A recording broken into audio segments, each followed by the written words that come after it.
colocar diante do Senhor para servi-lo, você nunca vai estar preparado. Bem, irmãos, vamos abrir nossas Bíblias lá em Gênesis capítulo 14.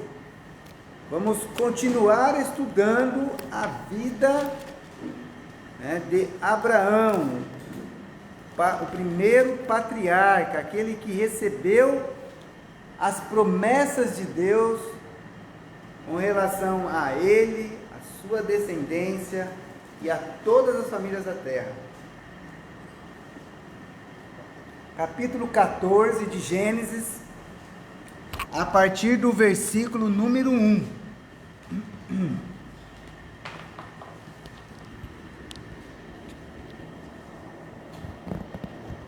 Gênesis 14, verso 1 a 4. E aconteceu nos dias de Amrafel, rei de Sinar, Arioque, rei de Elazar, Kedorlaomer, rei de Elão, e Tidal, rei de Goim, que estes fizeram guerra a Bera, rei de Sodoma, a Birza, rei de Gomorra, a Sinabe, rei de Admá, e a Semeber, rei de Zeboim, e ao rei de Belá, esta é Zoar. Todos estes se ajuntaram no vale de Sidim, que é o mar salgado. 12 anos haviam servido a Kedorlaomer, mas ao 13º ano rebelados. Até aqui. Vamos orar? Irmão Baldez, pode orar para nós, por favor?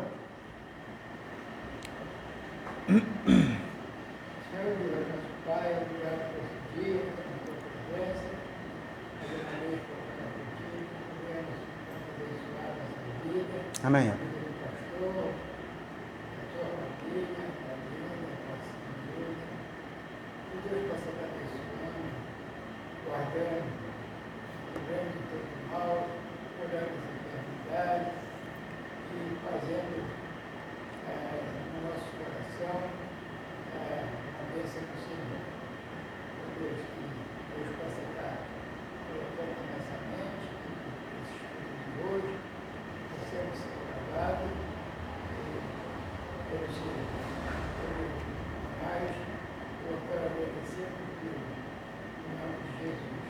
Amém. Obrigado, irmão Valdez. Pode sentar.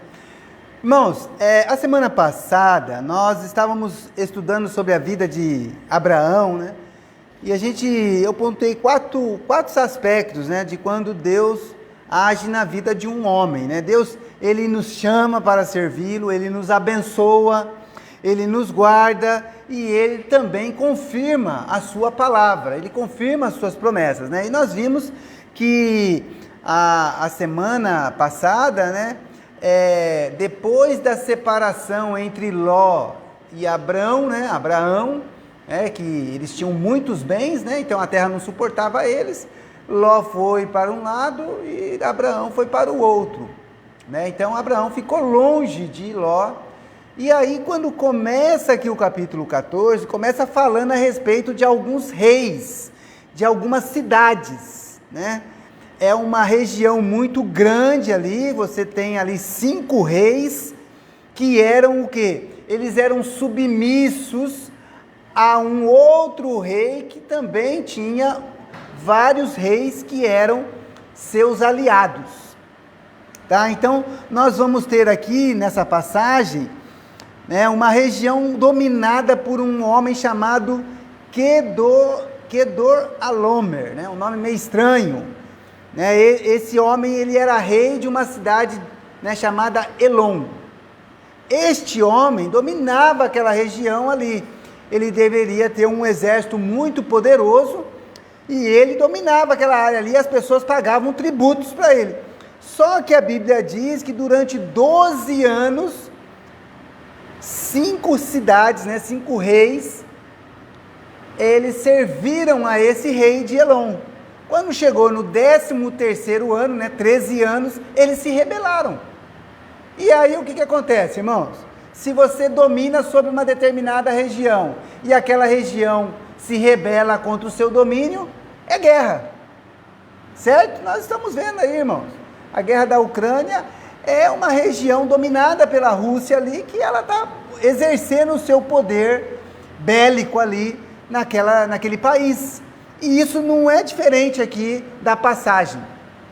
Mas o que vai acontecer, né, irmãos? Nós vemos aí no versículo 4. Lê para mim, irmã linda. Versículo 4.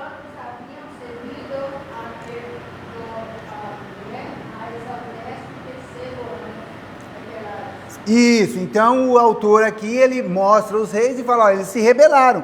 E o que acontece? Você vai ter uma guerra de 4 reis contra 5 reis, tá? E quem é que vai ser o perdedor? Justamente os que se rebelaram.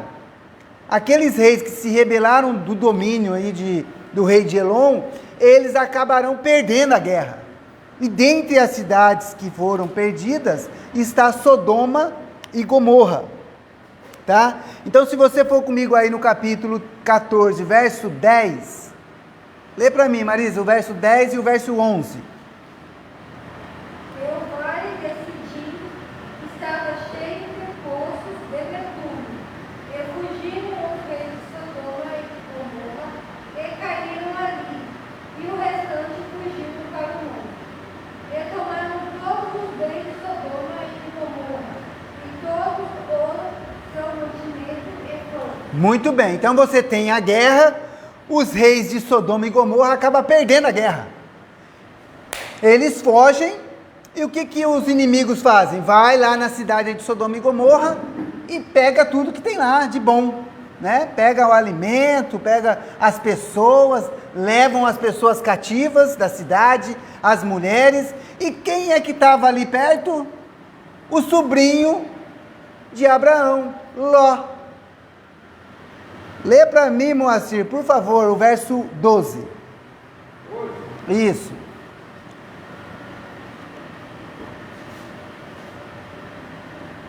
Também tomaram a Ló, que habitava em Sodoma, filho do irmão de Abraão, e os seus bens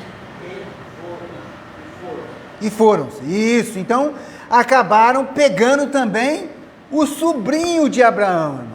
Ló levou ele, a esposa, os filhos e os seus bens, levaram cativo. Aí o que acontece? Alguém que viu lá a batalha, corre para Abraão, irmãos. Vai atrás de Abraão e fala, ó, a gente teve uma guerra lá na região de Sodoma e Gomorra e levaram o seu sobrinho embora. Capturaram ele. O que acontece, irmãos? O Abraão fica sabendo do que está acontecendo e a partir do verso 14, ele vai se levantar com os seus soldados, com aquelas pessoas que ele tinha aliança, né, que a Bíblia vai chamar de confederados, e vai atrás dessa tropa, para tentar recuperar o seu sobrinho. Vamos ler aí, ó, verso 14. Ouvindo, pois, Abrão que o seu irmão estava preso, armou os seus criados, nascidos em casa, 318, e os perseguiu até Dan, e dividiu-se contra eles de noite, ele e os seus criados, e os feriu, e os perseguiu até Obá, que fica à esquerda de Damasco, e tornou a trazer todos os seus bens, e tornou a trazer também a Ló, seu irmão, e os seus bens, e também as mulheres e o povo. Então você percebe o que aconteceu, irmãos? Abraão fica sabendo que Ló foi levado cativo, ele ajunta os seus soldados lá, e corre atrás desses caras, e ele dá em cima dessa tropa, e consegue vencê-los. Ele conseguiu vencer aquele rei lá de Elom, e ele recupera as coisas, recupera as pessoas, recupera os bens, os animais, e volta novamente para lá para Sodoma e Gomorra, tá bom? Até aí, tudo tranquilo, irmãos. O que nós podemos aprender com Abraão aí? Que ele se preocupou com o seu irmão, aí o seu sobrinho, né? A sua família, tá? Ele se levantou para defender o seu sobrinho, tá? Bem, Mas a partir aí do verso 18, nós vamos ter um personagem, uma personagem que aparece na Bíblia. Vamos lá, hein? Versículo 18. Irmã Nilda, lê para mim, por favor.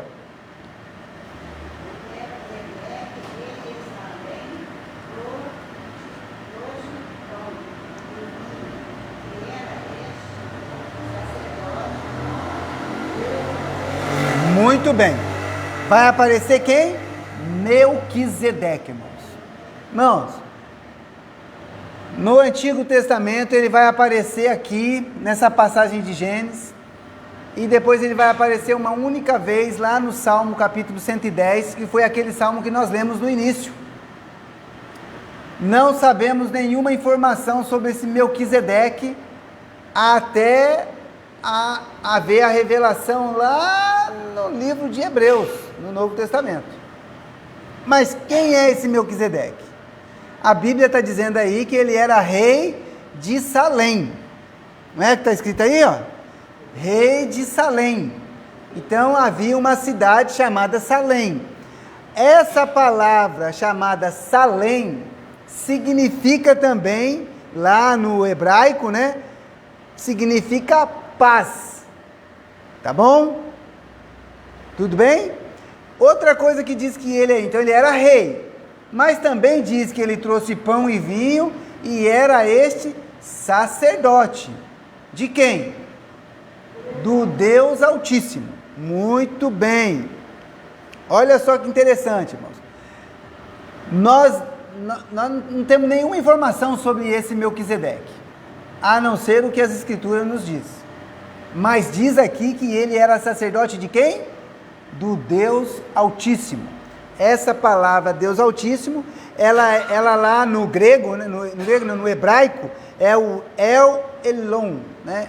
El Elohim, tá? Esse é o rei, é o Deus Altíssimo, tá bom? A palavra Melquisedeque também significa, irmão, rei de justiça, tá? Muito bem.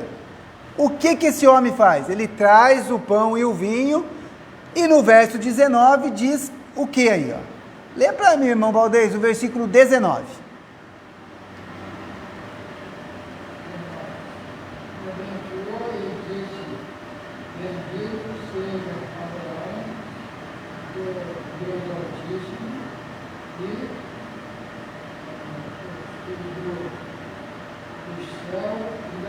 Muito bem, então o que ele faz aí, irmãos? Ele abençoa Abraão.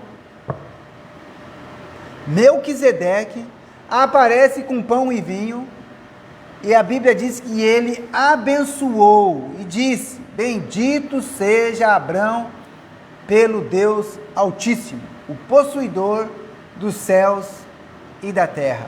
Versículo 20: e bendito seja o Deus Altíssimo, que entregou os teus inimigos nas tuas mãos. E Abraão deu-lhe o dízimo de tudo. Então, olha só que coisa interessante, irmãos. Aparece esse homem chamado Melquisedeque, que a Bíblia reconhece como um rei, como um sacerdote, abençoa Abraão em nome do Deus Altíssimo, e também, ele também glorifica a Deus, né? Bendito seja Deus Altíssimo, né? Por ter entregado os inimigos de Abraão na mão dele. Muito bem, então, ele reconhece que foi Deus que possibilitou a vitória de Abraão sobre os seus inimigos. E o que Abraão faz? Ele entrega o seu dízimo. Muito bem, mas vamos continuar aí, ó. E o rei de Sodoma disse a Abraão: dai-me as minhas pessoas, e os bens toma para ti. Ele estava com o despojo da guerra, né, irmãos? Ele trouxe todo mundo de volta. O rei de Sodoma vai ao encontro dele e fala: olha, faz o seguinte, você me devolve as pessoas, mas você fica com os bens para você. O que Abraão responde?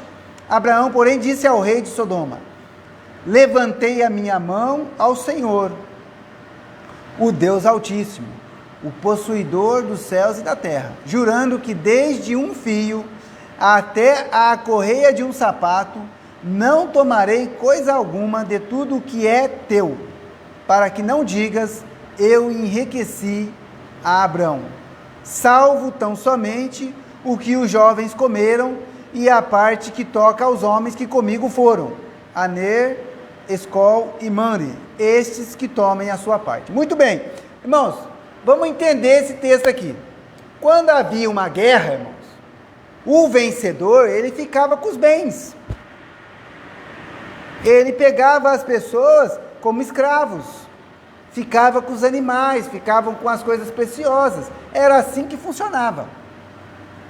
Quando Abraão volta da guerra, o rei de Sodoma fala assim, poxa, faz o seguinte, me dá as pessoas de volta e fica com os bens. Abraão fala, não, eu jurei diante do Deus Altíssimo, o possuidor dos céus e da terra, de que eu não vou querer nada de você.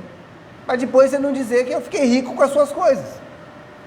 Irmãos, ele reconhece que Deus entregou a guerra para ele, que ele foi vencedor. Ele reconhece que tudo que ele tem não viria de pessoas daqui, mas do próprio Deus. Ele entrega o seu dízimo e ele fala assim, olha, eu não quero nada do que é seu. Tá? Então, pensando no aspecto de Abraão aqui, o que nós podemos aprender? Que é importante que a gente reconheça que as nossas vitórias, elas vêm do Senhor.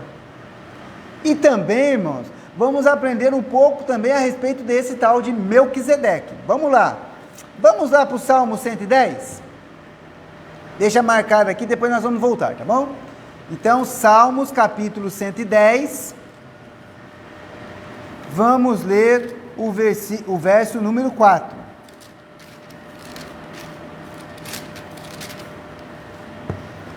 Olha aí, ó, só aparece 2 vezes no Antigo Testamento inteiro esse nome de Melquisedeque.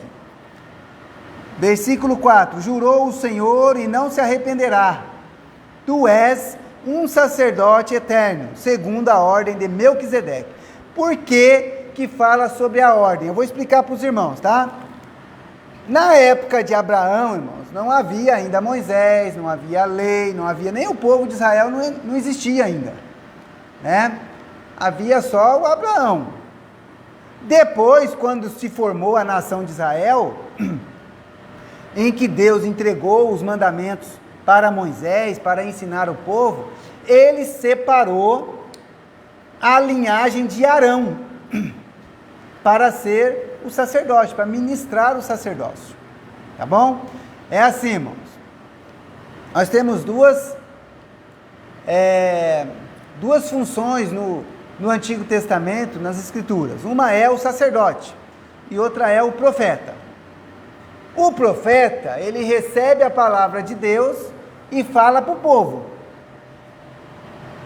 Ele conversa com Deus e fala para o povo o que Deus pediu para ele falar. Isso é o profeta. E o sacerdote? O sacerdote faz o contrário. Ele ouve o que o povo quer falar para Deus e ele pega e anuncia para Deus. Então ele representa o povo diante de Deus. Ele que faz o sacrifício, as ofertas diante do Senhor. O Senhor Jesus, o Messias, ele é o nosso sumo sacerdote, irmãos. Só que ele não faz parte da linhagem de Arão.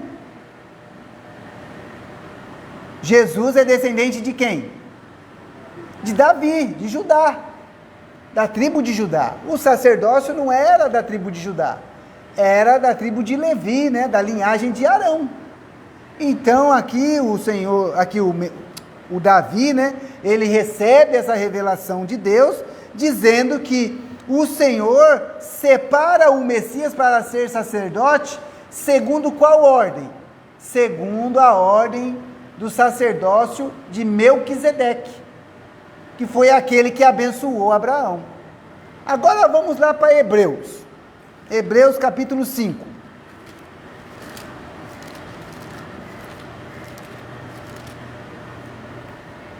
Hebreus capítulo 5.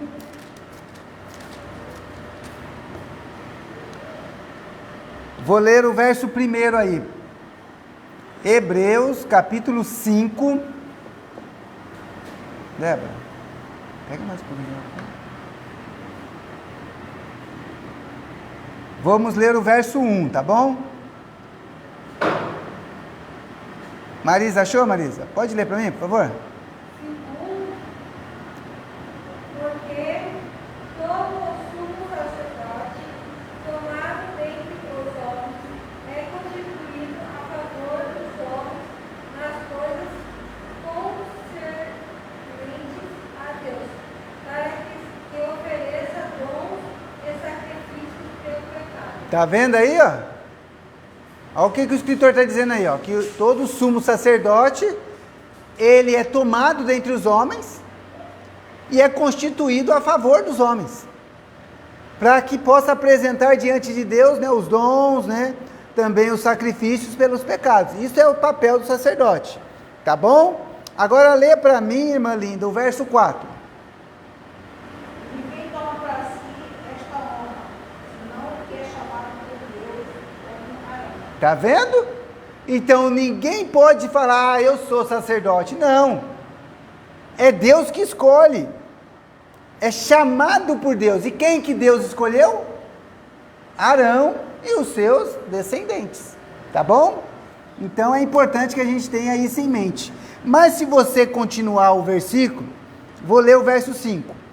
Assim também Cristo não se glorificou a si mesmo para se fazer sumo sacerdote, mas aquele que lhe disse, tu és meu filho, hoje te gerei, como também diz no outro lugar, tu és sacerdote eternamente, segundo a ordem de Melquisedeque. Olha aí o Salmo 110, viu? O escritor cita o Salmo lá, ele fala de Jesus, tu és meu filho, hoje te gerei, está falando de Jesus, o Messias, e depois diz em outro lugar, tu és sacerdote eternamente. Por quê, irmãos? Quem é que é o nosso sumo sacerdote diante de Deus hoje, irmãos? Jesus.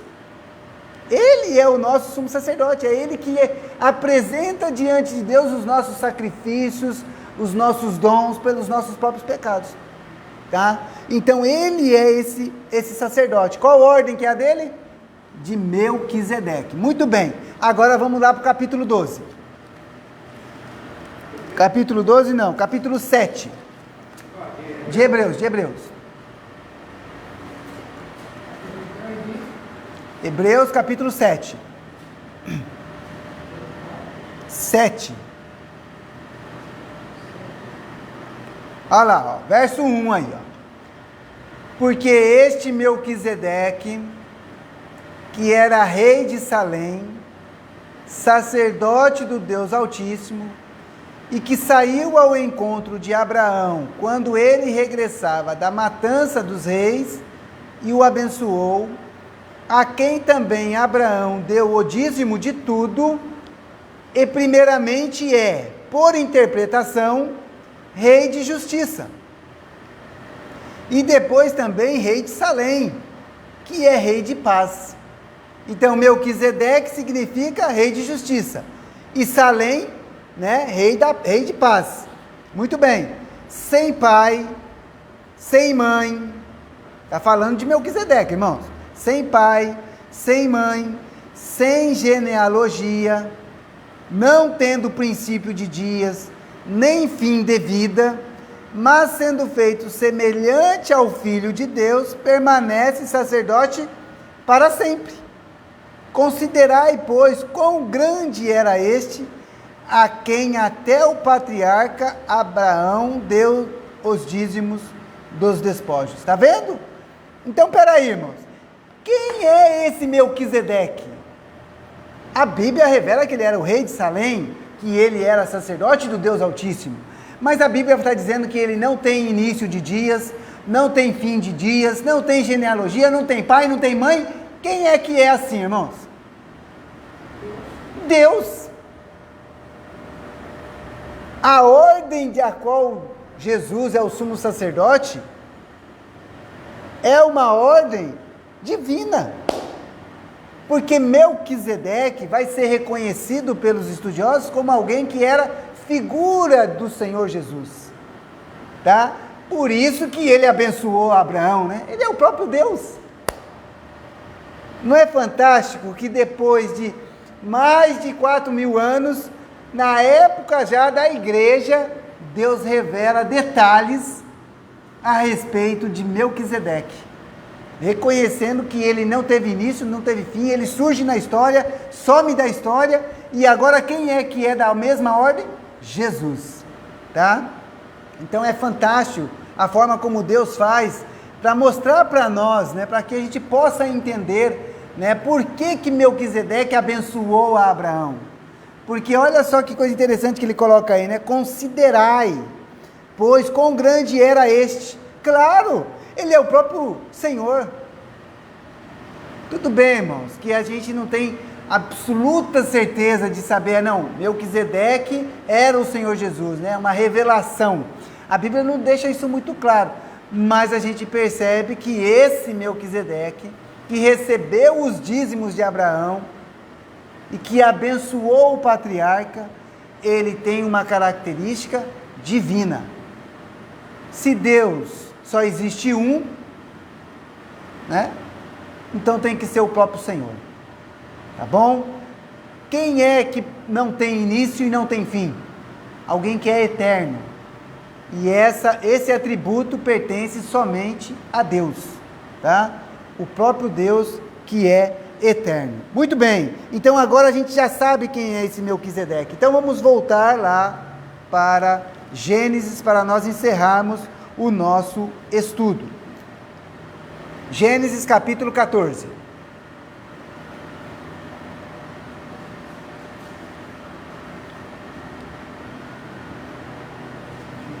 Eu gostaria de destacar alguns pontos importantes para que a gente possa aprender com Abraão, irmãos.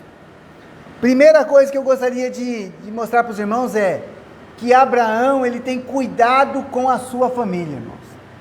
Assim que ele fica sabendo o que aconteceu com seu sobrinho Ló, ele reúne os seus soldados e vai para a guerra, tá?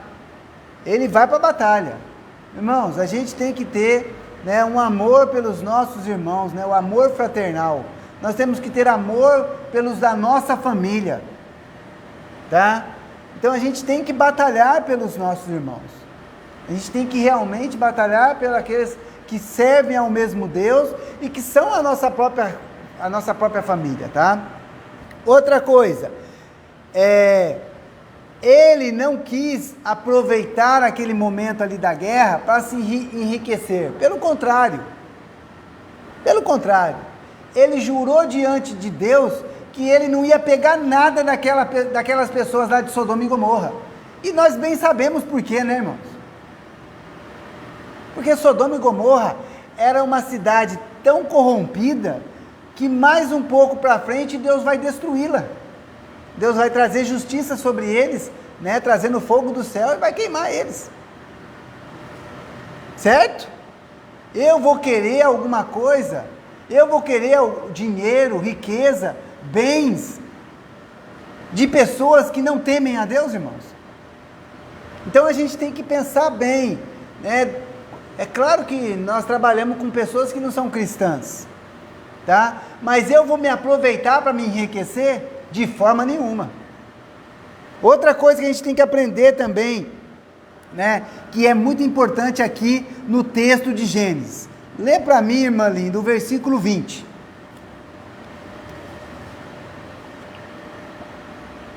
E bendito seja Deus Altíssimo, ele entregou os teus inimigos nas tuas mãos, e Abraão deu juízo. Muito bem, irmãos. Eu quero destacar esse versículo do dízimo. Nós estamos lá em Gênesis, irmãos. Gênesis capítulo 14, versículo 20, tá bom? Vocês estão no lugar errado aí. Olha só, irmãos. Abraão é mais de 400 anos antes da lei. Nas Escrituras, irmãos, esta é a primeira vez que aparece a palavra dízimo. É a primeira vez. Tá bom? Olha que coisa interessante. O que é o dízimo, irmão? Qual é o significado da palavra dízimo? Significa a 10ª parte. Tá bom? Então você pega uma quantidade, um inteiro, e você divide por 10 e pega uma parte. Dízimo significa o décimo, um décimo, tá bom? Nunca tinha se falado sobre dízimo, irmãos, mas quando Abraão chega da guerra com aqueles despojos, e ali está o sacerdote Melquisedeque, o que ele faz? Ele pega 10% e entrega para o sacerdote. Ele dá o dízimo daquilo que ele ganhou. Sabe o que é o dízimo, irmãos? É o reconhecimento de que aquilo que nós possuímos veio do próprio Deus. Tá bom? Então ele faz isso muito antes da lei. Então o dízimo, irmãos, ele é depois, ele é muito antes da lei. Alguns vão dizer assim, que no Novo Testamento você não tem mais o dízimo, né? Que isso era uma ordenança da lei lá de Moisés, do Antigo Testamento. Irmãos, a regra de continuar reconhecendo que Deus é que nos abençoa, ela continua, porque ela é antes da lei. Talvez você não tenha aquela obrigação como era na lei, de falar assim, eu tenho que dar meu dízimo 10% do que eu ganho. Não, talvez realmente nesse sentido, no Novo Testamento, a gente deve dar aquilo que nós propomos no coração com alegria, é o que está lá em 1 Coríntios, tá bom? Mas de qualquer forma, a medida de 1/10, ela pode ser usada, entendeu? Porque quando eu estou ofertando ao Senhor, dizimando ao Senhor, irmãos, sabe o que eu estou dizendo? Estou falando, ó Senhor, eu reconheço que o que eu tenho é do Senhor, veio do Senhor, é o Senhor que me abençoa. Abraão fez isso lá, antes da lei, lá no Antigo Testamento, antes mesmo de Moisés, e ele ensinou os seus filhos, irmãos, porque se você for comigo lá em Gênesis capítulo 28, vamos lá para Gênesis 28? Gênesis capítulo 28, a partir do verso 18.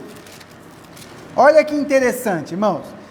Nesse capítulo de Gênesis 28, Jacó vai ter um encontro com Deus, né? Ele vai ver ali, ele vai ter uma visão, né, dos céus abertos, né, os anjos subindo e descendo, tá bom? Ele está numa região que vai ser chamada de Betel.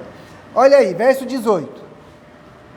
Então levantou Jacó pela manhã de madrugada e tomou a pedra que tinha posto por seu travesseiro e a pôs por coluna e derramou azeite em cima dela. E chamou o nome daquele lugar Betel. O nome, porém, daquela cidade antes era Luz. E Jacó fez um voto, dizendo, se Deus for comigo e me guardar nesta viagem que faço, e me der pão para comer e veste para vestir, eu em paz tornar a casa de meu pai, o Senhor será o meu Deus. E esta pedra que tenho posto por coluna será a casa de Deus. E de tudo quanto me deres, certamente te darei o dízimo. Então, peraí, quem é Jacó? Jacó é neto de Abraão. Então, Abraão provavelmente ensinou a Isaac, Isaac ensinou a Jacó. E Jacó falou assim, olha, de tudo que você me der, Senhor, eu te darei o dízimo. Está vendo? Muito antes da lei, tá, irmãos? Muito antes da lei. Então, o dízimo, irmãos, é um reconhecimento daquilo que Deus tem dado para nós, da bênção que o Senhor tem nos dado. É isso que é o dízimo. Lógico que nós não constrangemos ninguém a dar dízimo, irmãos. Eu jamais vou lá pegar a relação dos dizimistas e falar, irmão, você não tem dado o seu dízimo. Não espere isso de mim. Mas a Bíblia nos ensina a dizimar, tá, irmãos? De reconhecer as bênçãos do Senhor nas nossas vidas. Então a gente tem que ser cuidadoso com as coisas de Deus, tá? Abraão nos ensina que ele reconheceu que ele conseguiu a vitória por meio do Senhor. Então, que seja um aprendizado para nós. Cuidado com a nossa família. Não querer se enriquecer com as coisas mundanas. Tá? também reconhecer que Deus nos abençoa. E como é que a gente faz para reconhecer? Entregando o nosso dízimo na casa do Senhor. É interessante, porque Abraão entrega o dízimo para quem? Para o sacerdote. Porque o sacerdote de Deus, irmãos, ele foi colocado por Deus, ele foi chamado por Deus para nos representar diante dele. Hoje nós não temos sacerdotes, mas nós temos a casa do Senhor, né? A igreja. Então que nós possamos ser fiéis nos nossos dízimos e ofertas. Amém? E Deus abençoe os irmãos. Eu vou pedir para a Débora encerrar ali, ver se tem algum pedido de oração, e vamos fazer os nossos pedidos agora, tá bom? E a semana que vem continuamos.